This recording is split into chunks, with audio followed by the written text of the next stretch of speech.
Баршаңызға сәлем.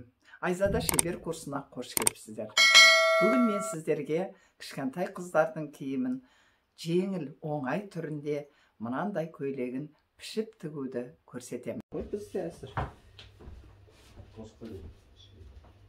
Қосып қойдың, мінекей мынандай қып үлкен кең матамызды аламыз. 1,5 метрлік мата. Осыны алып, енді бізге юбкасының ұзындығын саламыз. Юбкасының ұзындығы 45. Міне осы менікі полоска болғаннан оңай бүйтіп 40 алдым.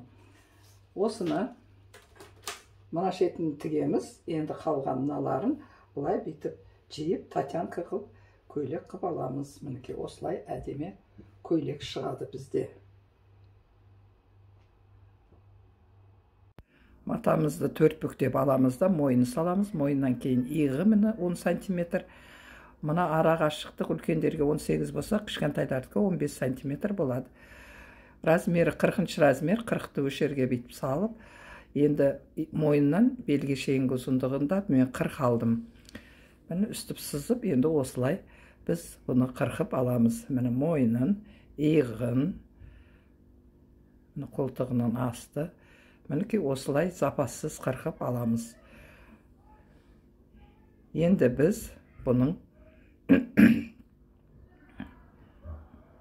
енді біз мына бір бетін түзеп аламыз. Қисық қырқылып кеткен тайғанақтап. Өтішкі істейміз, мен жерден белгілеп қоямыз. О жерге ремен анамына тағу үшін. Енді бұлай алып, ортасындағысы бұл арқасы болады. Мына алды. Алдыңғы жағы бізде 8 сантиметр ашық болу керек. Мінекей осылай ашық істейміз да, қолтық жағынан сәл 1,5 сантиметрдей бүйтіп ойып аламыз. Бұл алдыңғы бөлігі. Міне қойған кезде әзір көрініп тұрады.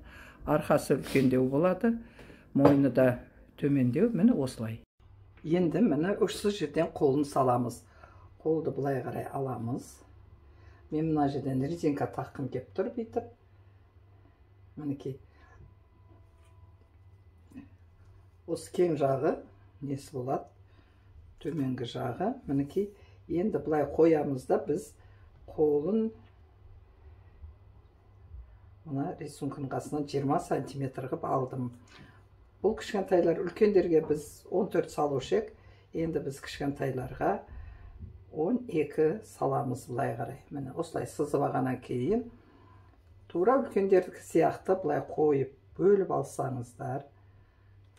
Мына жерде линейкамен сызып аласыз. Міне жоғары көтереміз 2 сантиметр. Бұяғын бұлай түсіреміз.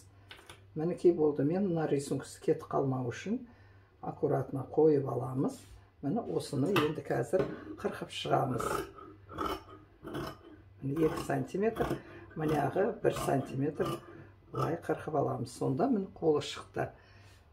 Бұл жерде 2 қолы бар. Жеңі. Қол деп бұл жеңі. 2 жеңі шықты. Мінекей мына жерді мен резинка тағам бұлай, а мына жерді бұлай жиып фонарик қол қыламын. Тігу барысында бұны көресіздер.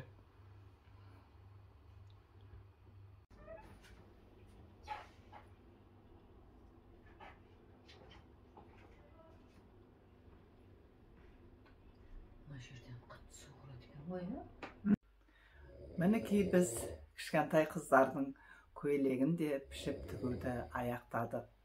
Өте жеңіл түрінде оңай пішіледі.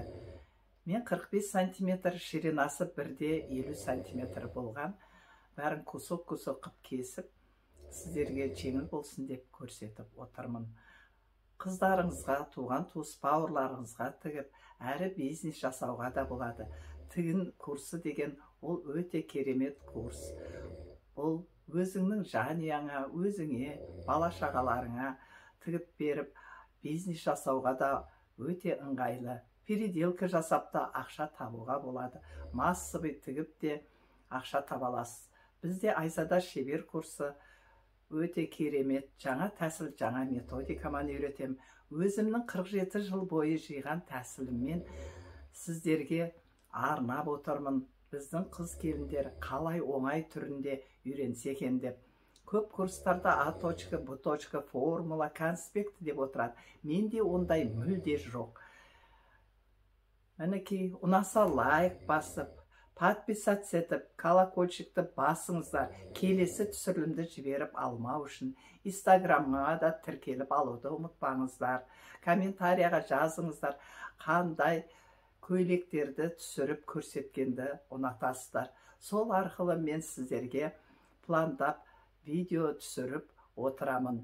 Келесі видеода кездескенше сау болыңыздар.